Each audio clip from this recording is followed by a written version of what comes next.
seperti apa sebenarnya akhirnya yang terjadi kisah baliknya gitu ya.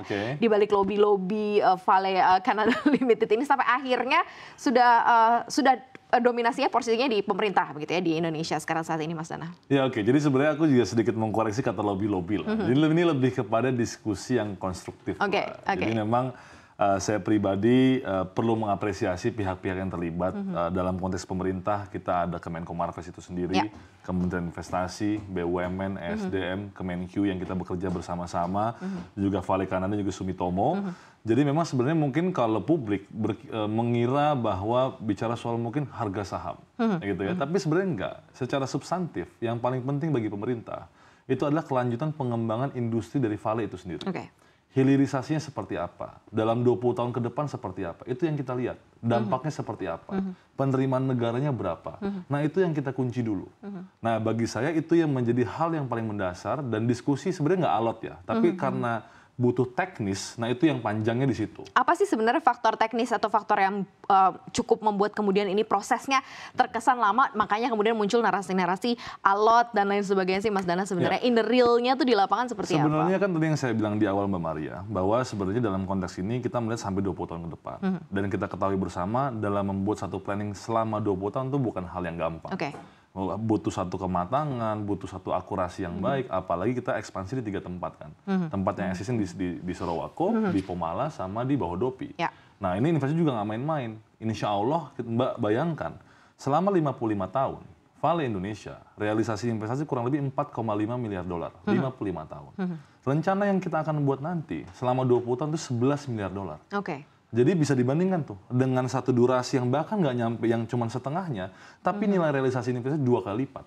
Nah ini yang bagi kami hasil yang baik gitu. Jadi inilah mungkin yang memang membuat proses ini tidak sebentar, tidak dalam bentuk yang sederhana. Jadi memang kita betul-betul detail sekali. Karena kita punya pengalaman dengan berbagai perusahaan kan. Jangan sampai rencana hanyalah sekedar rencana. Cost of run di mana-mana. Jadwal molor kemana-mana. Nah ini yang kita nggak mau. Pemerintah nggak mau terulang lagi.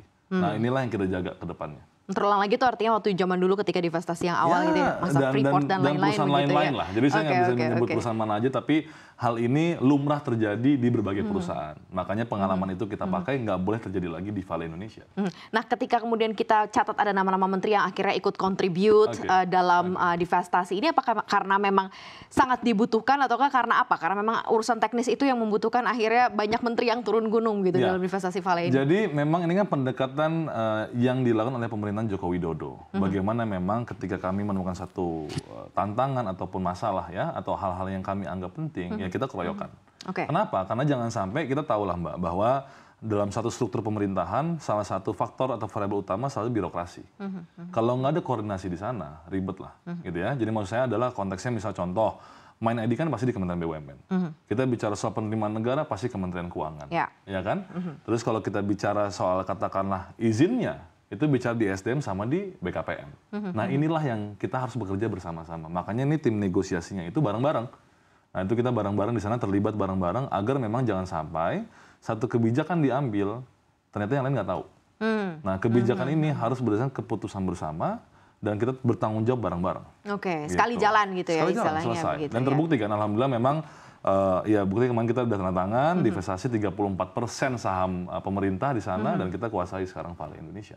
Selain ini akan berkontribusi lebih banyak begitu ya ke Indonesia, apa best part-nya yang paling baik menurut BKPM untuk dari investasi ini begitu ya, dari divestasi ini pastinya kan kalau kita lihat selain mungkin dominasi kepemilikan saham, sebenarnya kan pengendaliannya Vale ini masih joint operations ya. Seperti apa nih? Tidak sepenuhnya begitu ya untuk di pemerintahan Indonesia. Pasti. Jadi kenapa kita melakukan yang namanya joint operations? Kita mengakui bahwa masing-masing pihak itu mempunyai spesialisasi masing-masing.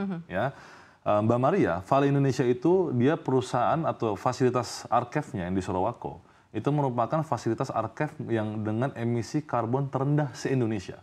Jadi kita harus akui bahwa Vale Indonesia sudah sangat baik dalam menerapkan good mining practices-nya. Nah makanya oleh karena itu direktur operasional dan juga direktur ESG itu berasal dari Vale. Direktur operasional utama, dari ESG-nya Vale, direktur utamanya dan direktur operasional dan direktur SDM-nya itu dari Main ID.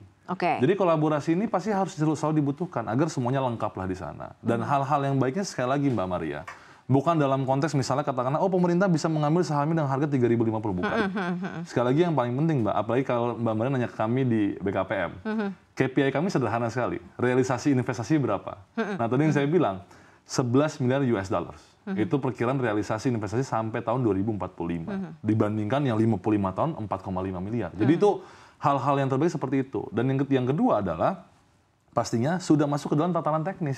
Kita mau bangun katakanlah di Sorowako, itu fasilitas HPAL, bekerja sama dengan Huayu, kurang lebih 60.000 ton, investasi 30 triliun rupiah. Di Pomala juga, Pomala bahkan hampir 2 kali lipat, 66 triliun rupiah. Itu 120.000 ton, insya Allah per tahunnya kapasitasnya. Sama juga di Arkev untuk, nah ini jangan lupa juga nih hadirin sekalian, kita seringkali juga bicara soal nikel, cuman mobil listrik. Orang lupa bahwa ini sangat berdampak terhadap ekspor neraca perdagangan kita, terutama di stainless steel. Nah makanya di Bahodopi kita bangun lagi juga, up to 80.000 ton, investasi kurang lebih 34 triliun rupiah. Nah jadi ini hal-hal bagi kami di pemerintah yang membuat kami sumringah, yang membuat kami bahagia bahwa mudah-mudahan rencana ini sudah ada, sedang berjalan sekarang konstruksi dan lain-lainnya, perencanaannya, dan kami berharap ini bisa berjalan dengan baik. Kira-kira itu hal-hal terbaiknya.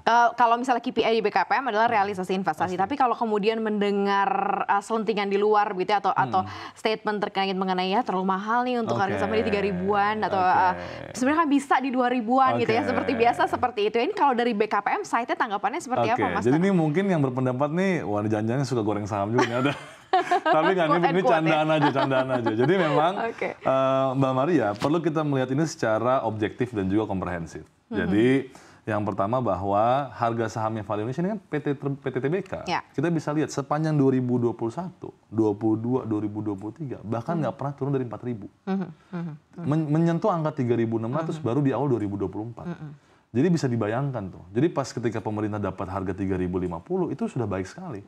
Bahkan angka ini sudah kurang lebih 66% dari penawaran awalnya Vale.